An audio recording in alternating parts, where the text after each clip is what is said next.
pasteur Silanka. On est le 4 janvier 2020. Je viens sonner la trompette une seconde fois aujourd'hui et je viens vraiment nous encourager à nous apprêter parce que le Seigneur Jésus-Christ est à la porte. Amen. Alors nous sommes vraiment dans le temps où nous allons voir vraiment notre glorieux Seigneur Jésus-Christ.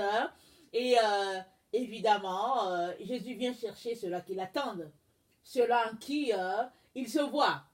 Alors si toi, tu te réclames de Christ, mais que tu mènes ta vie comme tu l'entends, non pas comme Christ te l'a suggéré, alors tu vas te retrouver dans la situation de Sainte Vierge folle. Je sais que les chrétiens n'aiment pas entendre ça. Et souvent même ils s'énervent contre les personnes qui disent de telles choses. Mais ça, c'est pas grave. Ce qui est grave, c'est que tu puisses te retrouver à être laissé comme les vierges folles. Alors, au lieu de t'énerver sur une vérité qui t'est apportée, il serait très important que tu te mettes là et que tu te questionnes sur toi pour savoir si tu es prêt ou pas. Amen. Alors, aujourd'hui, je viens continuer une série que j'avais commencé sur les 4 chevaux de l'Apocalypse. Alors, je m'étais arrêtée au cheval noir.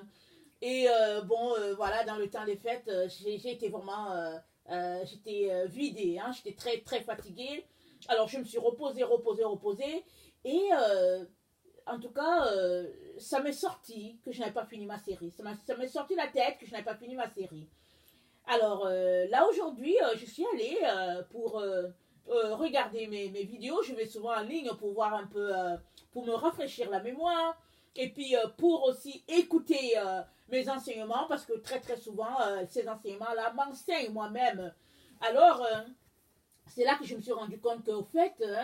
je n'avais pas fini la série, je n'avais pas fini le quatrième, je n'avais pas parlé encore du 4e cheval. Et alors que j'étais en train de relire mes notes et tout, le Seigneur m'a apporté une autre révélation sur le cheval noir de l'Apocalypse, le 3e cheval. Alors j'aimerais donc qu'on s'arrête là-dessus, qu'on le lise, et puis qu'on passe, qu'on fasse un tout petit bref résumé sur les deux autres, et puis bon voilà, et que... on s'arrête sur le cheval noir, et ça c'est la 4e partie. Amen. Alors, c'est dans, je pense, Apocalypse 6, le verset, à partir du verset 1 à 3, excusez-moi. Alors, je vais lire. Je regardais quand l'agneau ouvrit un des 7 sceaux, et j'entendis l'un des 4 êtres vivants qui disait comme d'une voix de tonnerre, « Viens !» Je regardai et voici parut un cheval blanc. Celui qui le montait avait un arc, une couronne lui fut donnée. Il partit en vainqueur et pour vaincre. Amen. Quand il ouvrit le second sceau, j'entendis le second être vivant qui disait « Viens !» Et il sortit un autre cheval, roux. Celui qui le montait reçut le pouvoir d'enlever la paix de la terre, afin que les hommes s'égorgeassent les uns les autres, et une grande épée lui fut donnée. Quand il ouvrit le 3e sceau, j'entendis le 3e être vivant qui disait « Viens !» Je regardai et voici parut un cheval noir. Celui qui le montait tenait une balance dans sa main. Et j'entendis au milieu des 4 êtres vivants une voix qui disait « Une mesure de blé pour un denier et 3 mesures d'orge pour un denier, mais ne fais point de mal à l'huile et au vin. » Amen. Donc voilà, on a parlé du cheval blanc, qui représentait, d'abord le cheval, il représente c'est le symbole de la force, de l'énergie, du combat, de la conquête. Donc voilà, et puis quand on passe en revue la Bible, à certains endroits, Dieu parle du cheval. Je pense qu'il y a Job, dans Job, on le voit, dans Genèse, pendant que Jacob bénissait ses enfants, on a aussi parlé de Dan qui est comme un cheval, qui va en tout cas renverser, qui va tomber à la renverse. Et puis il y a plusieurs images dans les psaumes. On parle de comment Marie a entonné, comment le cheval et son cavalier sont tombés dans la mer alors que Dieu avait délivré Israël d'Égypte, etc., etc. Donc le cheval, c'est le symbole de la force, c'est le symbole de l'énergie, le symbole du combat.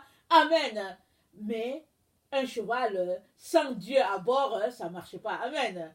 Alors le cheval blanc, il vient avec la force du Seigneur. C'est la lumière, c'est l'Esprit de Dieu, c'est la gloire divine. Amen. Et le cavalier de ce cheval-là, il a été couronné par Dieu. Et ce cheval blanc, Certains ont pensé que c'est l'antichrist, enlevez-vous ça de la tête. Ce n'est pas possible que l'antichrist soit peint en quelqu'un qui est blanc. Ici, là, c'est le messager de la fin, le troisième Élie qui doit venir. Alors, Jésus lui-même l'a couronné, amen. Jésus l'a couronné pour qu'il aille conquérir. Alors que le cheval blanc est en train de courir pour convertir et puis toucher les vrais enfants de Dieu, le cheval rouge, qui est symbole aussi du péché, aussi en train de courir. Et si il y en a qui ont soif du véritable évangile, qui ont soif de se sanctifier, qui ont soif vraiment d'avoir une relation pure et sainte avec le Seigneur, il y a d'autres qui aiment bien se souiller. Alors, je pense Thessaloniciens, je ne sais pas si c'est le 1 ou le 2, il nous est dit que en tout cas, il y a le temps, l'apostasie qui vient. Il dit que jusqu'à ce que l'apostasie vienne. Et il dit que quand l'apostasie sera là, c'est là qu'on va voir cet homme-là de la perdition. Et dans l'apostasie, c'est un temps où les chrétiens tombent de leur foi. Ils tombent, ils abandonnent la foi, ils tombent vraiment, ils chutent de leur foi. Mais plusieurs ont déjà perdu la foi, mais ils ne savent pas, ils continuent de courir. C'est ça l'histoire avec l'apostasie. Avec l'apostasie, tu penses que tu es encore dans, ou bien sur, comment on appelle ça, le cheval de Christ, ou bien tu penses que tu es encore sur le bateau de Jésus alors que tu n'y es plus.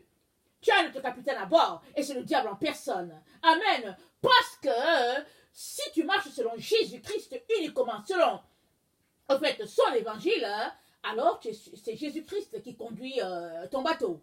Mais si ta vie avec Jésus, c'est clopin, c'est un peu l'évangile du monde et puis un peu l'évangile de Jésus, un peu l'évangile comment on appelle ça là, des dénominations et puis un peu l'évangile de Jésus, sache que tu es déjà apostate. Alors, je suis désolée de te le dire, mais je préfère t'informer, te dire la vérité.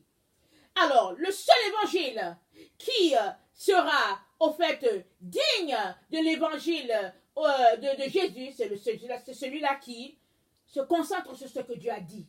Alors, aujourd'hui sur la terre, quand on regarde autour de nous, il y a différents types, au fait, d'évangile. Il y a l'évangile de prospérité, il y a l'évangile où les gens passent leur temps à délivrer les gens des démons, il y a l'évangile où les gens, au fait, ils vont à l'église pour 30 minutes et puis ils rentrent chez eux. Toutes sortes d'évangiles, je ne peux même pas tous les citer. Il y a l'évangile où quand les gens arrivent à l'église, ils sont presque nus, ils sont habillés, en tout cas dans toutes sortes de dépravations, mais ils se réclament de Jésus. Alors il y a l'évangile où, arrêtons-nous là, ok? Je préfère m'arrêter là.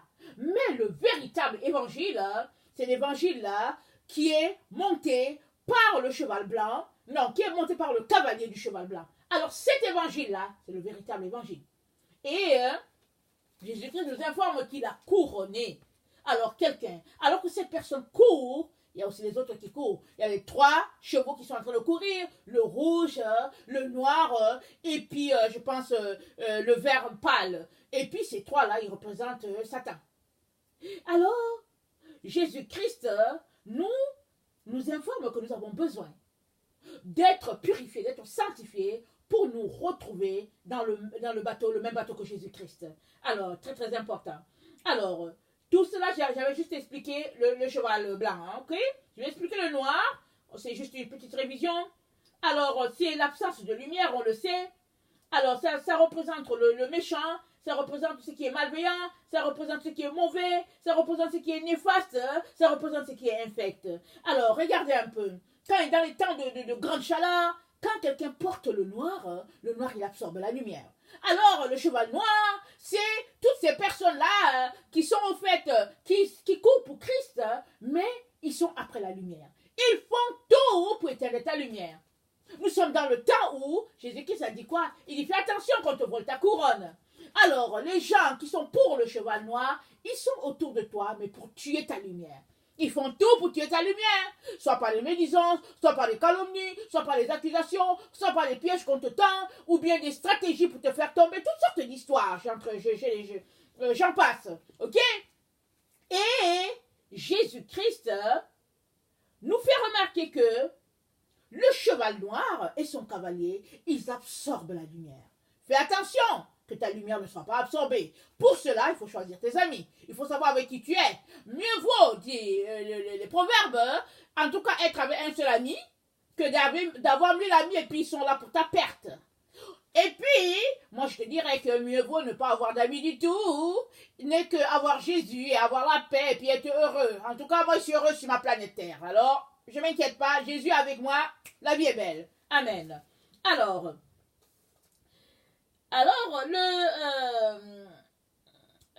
attendez, il faut que je revoie mes notes. Alors, il y a une chose qui est très importante ici, par rapport au cheval noir, nous sommes dans la 4e partie du cheval noir, c'est qu'il a en main une balance. Amen.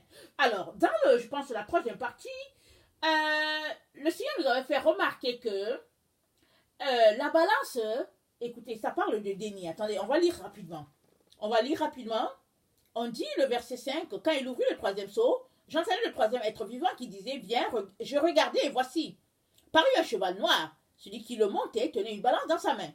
Et j'entendis au milieu des 4 êtres vivants une voix qui disait, une mesure de blé pour un denier, 3 mesures d'orge pour un denier, mais ne fait point de mal à l'huile et au vin.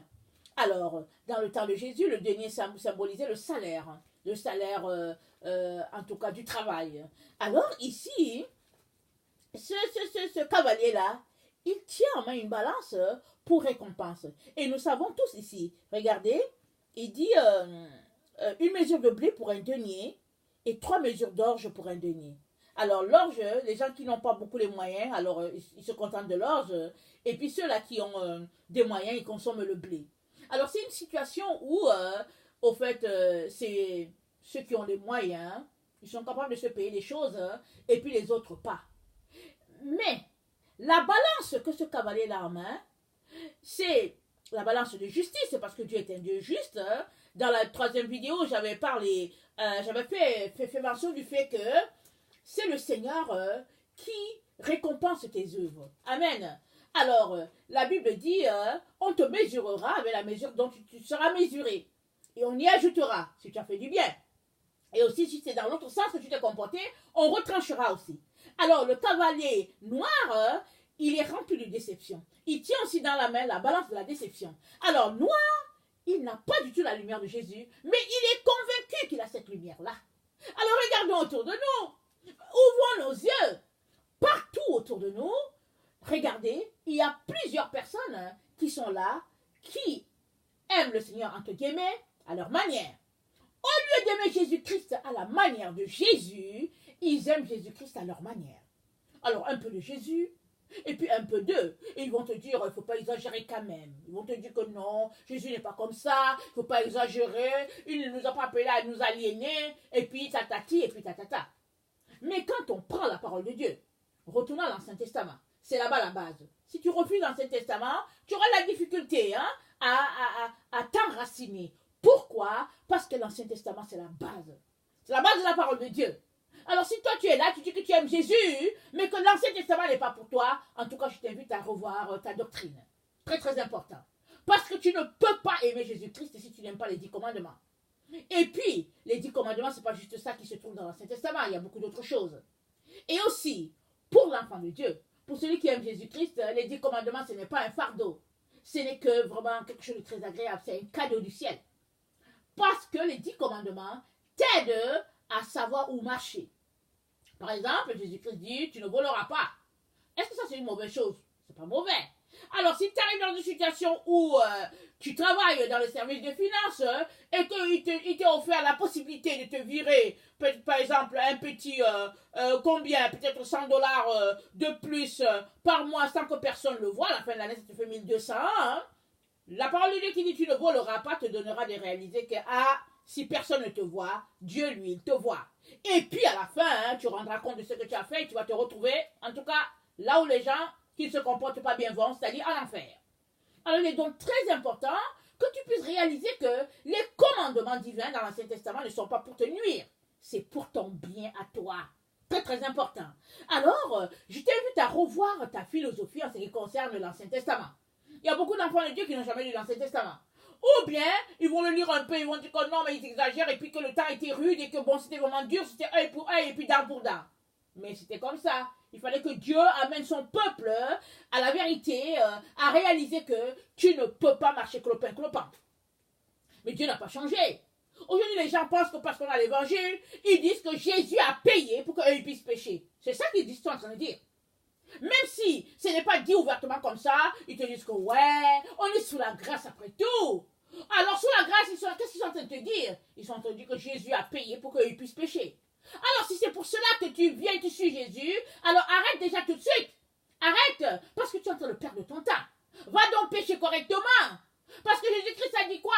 Il a dit que celui qui est souillé se souille davantage et que celui qui est sanctifié se sanctifie davantage. C'est ça que Jésus a dit.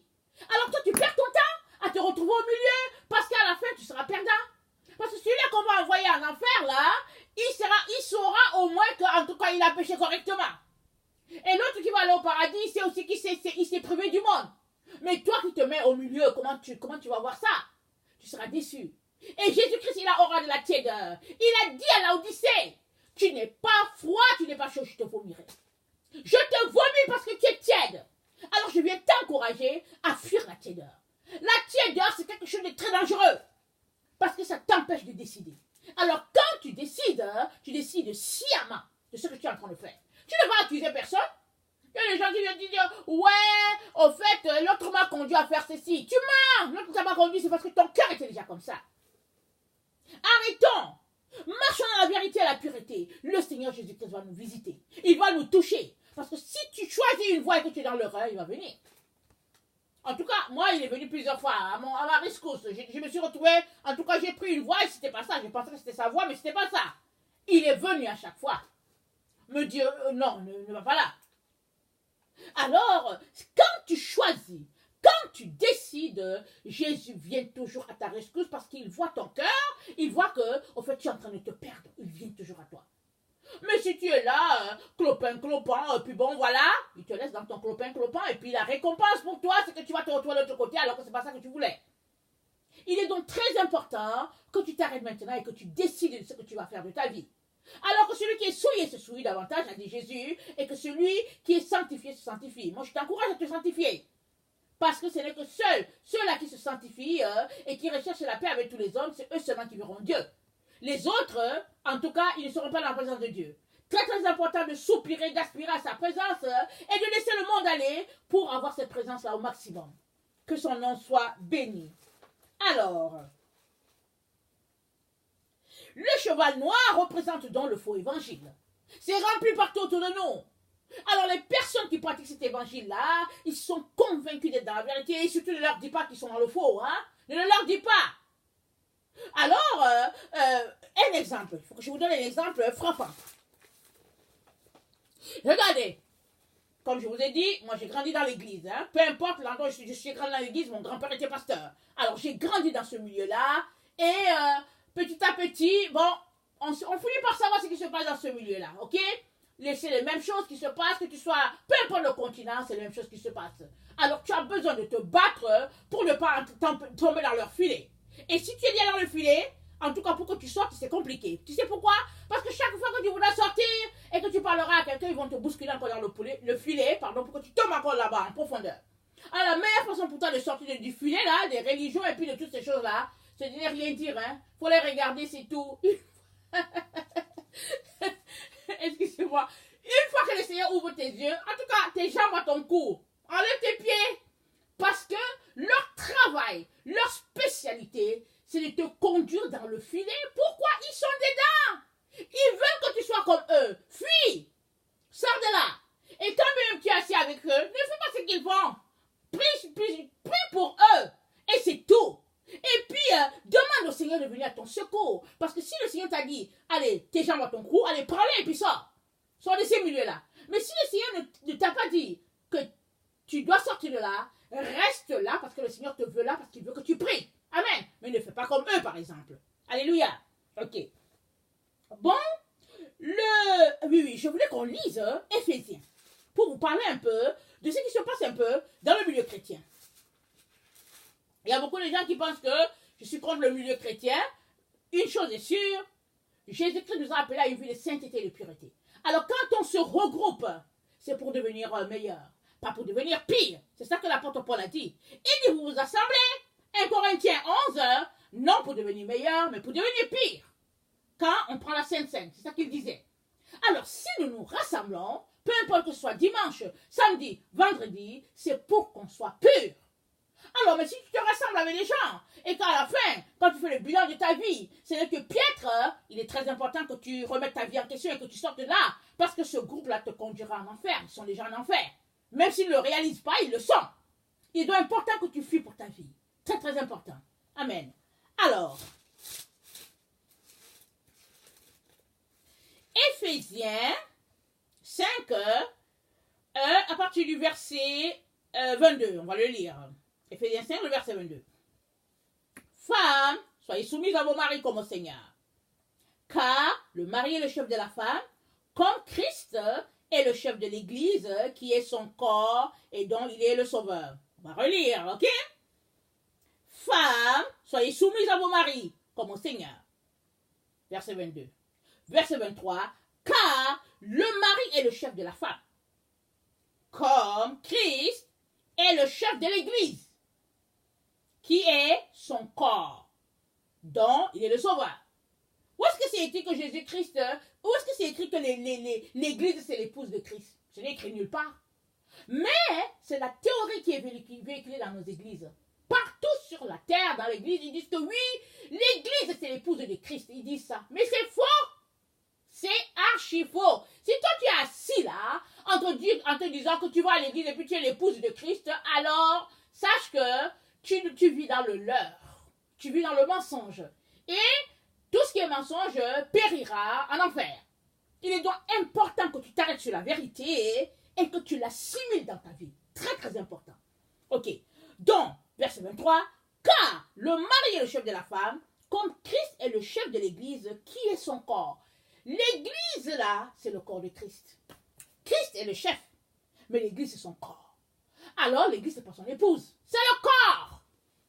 Alors, si Christ est le chef, et que le chef a donné l'ordre en disant fais comme ci, fais comme ça, toi qui es son corps, comment est-ce que tu peux faire autre chose? Puisque c'est la tête qui dirige. Puisque ta tête, tu réfléchis avec ta tête, n'est-ce pas? Suppose que tu vas aller en direction Y, ta tête décide et tu vas là-bas. Alors, le corps, il suit automatiquement. Le corps ne dit pas non. Mais, si on s'arrête un peu à ce que Paul est en train de dire ici, Paul est en train de nous dire que Christ est la tête de l'Église. Hein? Christ est le chef. C'est lui qui dirige et tout. Et le corps doit suivre. C'est ça qu'il est en train de dire. Ipso facto. Mais malheureusement, Christ dit une chose, hein, l'Église fait autre chose. Prenons la Bible. Et dépendamment des dénominations, chaque dénomination vient avec sa théorie en disant que ceci, c'est là. Et aujourd'hui, on raffole des théories ou bien des églises où c'est une situation de tiède. Alors on aime ça les églises où les gens on ne fait rien. Et puis quand on dit aux gens de te sanctifier, alors ils te lancent des pierres, ils veulent te dévorer parce que tu leur dis de se sanctifier. Parce que non, on leur a appris qu'ils sont l'épouse de Christ et qu'ils peuvent pécher. Alors si c'est à ça que tu penses, il est temps que tu changes, que tu te repentes maintenant, hein, afin qu'un temps de rafraîchissement vienne pour toi. Et que vraiment tu puisses sortir du mensonge de Satan. Sinon, tu te retrouveras en enfer. Je suis désolée de te le dire, hein, on ne parle plus d'enfer dans notre temps, mais il est important que tu saches que l'enfer existe, le paradis avec. Et que les deux ne se ressemblent à nulle part. Il n'y a pas un endroit où ils vont se retrouver. Alors c'est opposé. L'un d'un bord et puis l'autre de l'autre. Alors si tu es au milieu, je ne sais pas comment tu vas faire. Tu vas te retrouver en enfer. Tant que tu assimiles la vérité de Jésus-Christ, que tu la saisisses, que tu vives par elle. Pourquoi? Parce que vous connaîtrez la vérité et la vérité vous rendra libre.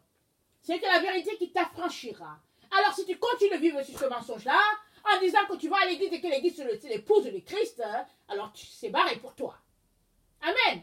Alors souvent, hein, on ne veut pas entendre la vérité. Quand on l'entend, ça nous choque tellement qu'on se met à insulter la personne qui dit la vérité. Moi, je n'ai pas de problème avec. Moi, en fait, j'ai grandi à être insulté. Alors, moi, c'est comme ça. Alors, je dis, c'est pas grave. Je me retrouverai un jour dans la présence du Seigneur et puis bon, les choses seront mieux. Mais je ne peux pas m'empêcher de te dire la vérité. Il est important que tu connaisses cette vérité-là et que tu marches selon elle. Amen. Alors, pour revenir à nos moutons, voilà donc la balance de la déception, un exemple de la balance de la déception que tient ce cheval noir-là, ce cavalier sur le cheval noir. Il a une balance en main, mais c'est la balance de la déception. Et puis, là, on donne, comment on appelle ça, du blé pour un denier et puis 3 mesures d'orge pour le même denier. Alors, il se trafique un salaire et puis donc autour de la parole de Dieu et tout cela. Et ce n'est que déception. Et puis, et Jésus-Christ nous donne l'information que l'huile et le vin, il ne faut pas faire du mal. À l'huile et au vin. À l'huile et au vin, il ne faut pas leur faire du mal. L'huile et le vin symbolisent les chrétiens, les vrais chrétiens, les purs. Jésus-Christ est en train de nous dire que dans ce temps-là, où le cheval noir et son cavalier sont en train de courir, de parcourir la terre, ceux-là qui marchent par le Saint-Esprit, ils seront gardés. Dieu va les garder. Il dit, ne faites pas du mal comment on appelle ça, à l'huile et au vin. Eux, ils seront gardés. Alors si toi, tu es là, tu cherches Jésus-Christ de tout ton cœur, tu veux savoir où est la vérité, sache que Jésus-Christ te gardera. Il a dit dans Apocalypse 3, le verset 10 à 12, je te garderai à l'heure de la tentation qui va venir afin d'éprouver tous les habitants de la terre. Tu seras gardé. Alors tu feras partie de l'huile et du vin. Mais s'il te plaît, fais tout pour sortir de la déception. Comme l'exemple que je t'ai pris dans Éphésiens 5, le verset, je pense, 23. L'Église, ce n'est pas l'épouse de Christ, c'est son corps. C'est son corps. Et si Christ est le chef, il est donc important que le corps suive, que le corps fasse ce que le chef a dit. Au lieu de s'arrêter là pour dire que, ouais, moi je suis de telle dénomination, dans ma dénomination on a dit cela, et puis l'autre dit que je suis de telle autre, dans ma dénomination on a dit ceci. Mais il y a une seule parole. Et la parole est sortie de la bouche de Dieu. Amen. Et Jésus-Christ, il a la parole. Il est la parole. Et la Bible nous dit qu'il n'y a pas autre chose que la parole. C'est une épée à double tranchant. Alors elle tranche d'un côté et puis elle juge de l'autre. C'est ça. C'est à ça que la parole sert. Il est donc très important que tu puisses ranger ta vie. Que tu puisses l'aligner sur ce que Yeshua a dit. Parce que c'est ce que Jésus-Christ a dit qui aura force de loi. C'est pas ce que toi tu penses ou ce que ta dénomination dit. Ou bien ce que ton pasteur dit. Ou bien ce que tes anciens disent. C'est pas ça. Et puis en plus, nos églises sont remplies de, comment on les appelle, des loups. Et puis des menteurs. Ils sont là et puis, non seulement ils ne sont pas sauvés, ils font croire aux gens qu'ils sont sauvés, ils ne sont pas sauvés. Et ils enseignent des faussetés, des âneries aux autres. Excusez-moi. Il est donc très important que toi, tu te pratiques à lire ta Bible et à savoir qu'est-ce que Dieu dit là-dedans et à venir questionner Dieu. Prends ta Bible, lis-la et demande au Seigneur si ce que les gens disent c'est vrai. Alors si tu ne le fais pas, tu vas te perdre pour rien. Et puis une fois devant Dieu, tu n'accuseras pas ton pasteur, ni les anciens de ton église, ni les diacres, ni n'importe qui, tu n'accuseras personne. Pourquoi? Jésus-Christ va te dire, est-ce que tu sais lire? Tu diras oui, il va te dire, donc voilà, c'est écrit. Et si tu ne sais pas lire, Jésus-Christ va dire, j'ai mis dans leur cœur la pensée de l'éternité. Amen. C'est là dans le cœur de tout le monde. Même tous ceux qui ne sont pas là à l'école, ils savent qu'il y a une éternité qui arrive. Il est donc très important qu'avant que tu te mettes à faire ce que Adam et Ève ont fait, avec le serpent a dit ceci, et puis ma femme a fait cela, il est important que tu t'arrêtes maintenant pour régler ton problème. Parce que chacun se tiendra devant Dieu un jour pour rendre compte. Alors, le cavalier du cheval noir est là avec sa balance de déception en main en se disant qu'il parcourt la terre pour l'évangile de Jésus alors que c'est le faux évangile. Ça n'ira nulle part. Le faux évangile va en enfer. Le faux évangile périra en enfer dans les flammes éternelles. Il est donc très important que tu t'assures que l'évangile que tu écoutes ou bien que tu reçois dans ton esprit, c'est l'évangile de Jésus-Christ. Très très important. Amen. Alors, on dirait qu'on va faire ça en 2 parties. Parce que je suis presque à 30 minutes et puis je n'ai pas encore, en tout cas, atteint ma vitesse de croisière sur ce thème-là. Alors, donc voilà, 1 Jean 1 à 5, on va s'arrêter là, et puis on va tourner de l'autre côté sur l'autre vidéo, ok? Très important que j'apporte ce que j'ai préparé aujourd'hui. Dieu est bon. Alléluia, Dieu est bon, amen. Alors, j'aime le Seigneur, j'aime parler de sa parole, c'est tellement intéressant. Alors, 1 Jean 1, le verset 1 à 5, ça dit ceci. Ce qui était dès le commencement, ce que nous avons entendu, ce que nous avons vu de nos yeux, ce que nous avons contemplé et que nos mains ont touché concernant la parole de vie.